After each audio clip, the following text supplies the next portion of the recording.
السلام علیکم، شام بخیر سارے پاکستان اور پیارے پاکستان۔ منظر ہے جناب ایران کے ایک شاہی دربار کا۔ ایک بادشاہ صبح باہر نکلتا ہے شکار کے لیے، شام ہو جاتی ہے اور سردیوں کے دن ہے۔ جب وہ واپس آتا ہے تو دروازے کا جو دربان ہے، دروازہ کھولتا ہے۔ بادشاہ کی نگاہ دربان کے لباس کے اوپر جاتی ہے۔ دربان کی وردی بہت زیادہ پتلی ہوتی ہے، پتلے کپڑے کی ہوتی ہے، خستہ حالت میں، اور سردی انتہا کی شدید ہے۔ بادشاہ دربان سے پوچھتا ہے، کیا تمہیں سردی نہیں لگتی؟ اس نے کہا کہ سردی تو لگتی ہے، لیکن میری حیثیت اتنی نہیں ہے کہ میں گرم کپڑے میں ایک وردی سلوا سکوں۔ بادشاہ اسے کہتا ہے کہ تم پریشان نہ ہو، میں اندر دربار کے جاتا ہوں اور جا کے تیرے لیے ایک گرم لباس کا انتظام کروا کے بھیجتا ہوں۔ دربان خوشی سے نہال ہو جاتا ہے اور کہتا ہے، فرشی سلام پیش کرتا ہے اور شکر گزار ہوتا ہے بادشاہ کا۔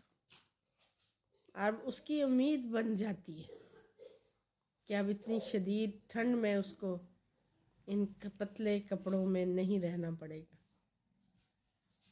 بادشاہ محل کے اندر داخل ہو جاتا ہے، اور آپ کو پتہ ہے نا کہ بادشاہوں کے جو محل ہوتے ہیں، گیٹ سے بیڈ روم تک کتنا فاصلہ ہوتا تھا۔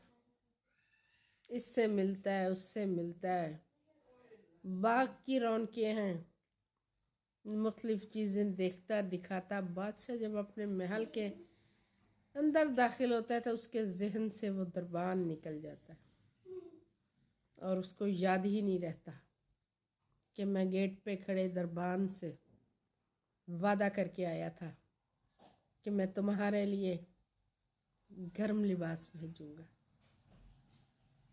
رات گزر جاتی ہے، امید میں کھڑا ہوا دربان زندگی کی بازی ہار جاتا ہے۔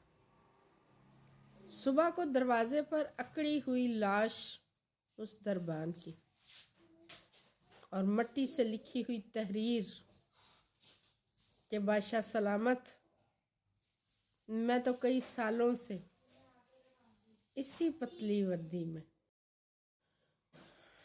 مٹی پہ لکھی ہوئی اس دربان کی تحریر کہ بادشاہ سلامت، میں تو اسی پتلی وردی میں سال ہر سال سے ڈیوٹی انجام دے رہا تھا، اور چونکہ مجھے کوئی امید نہیں تھی، اس لیے میں اپنی قوت برداشت کے ذریعے زندہ بھی تھا۔ لیکن آج آپ نے مجھے جو امید دی، اس امید نے مجھے قتل کر دیا۔ اس امید نے میری جان لے لی کہ جب میں انتظار کرتا رہا اور مجھے گرم لباس اندر سے نہ بھیجا گیا، مجھے میسر نہ آیا۔ اور سیم سچویشن ہماری ہے جناب۔ کسی نے روٹی اور کپڑا اور مکان کا نعرہ لگا دیا، ہم امید لگا کے بیٹھ گئے۔ کسی نے کہا کہ ہم پاکستان کو پیرس بنا دیں گے، ہم اس پہ امید لگا کے بیٹھ گئے۔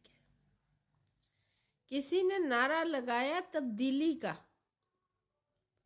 اور 50 کروڑ مکان بنانے کا وعدہ کر ڈالا، اور ہم سے بے گھر امید لگا کے بیٹھ گئے کہ جناب اب تو گورنمنٹ مکان دینے لگی ہے، اب تو تبدیلی آ کے رہے گی، اور ہم اس پہ آنکھیں لگا کے بیٹھ گئے۔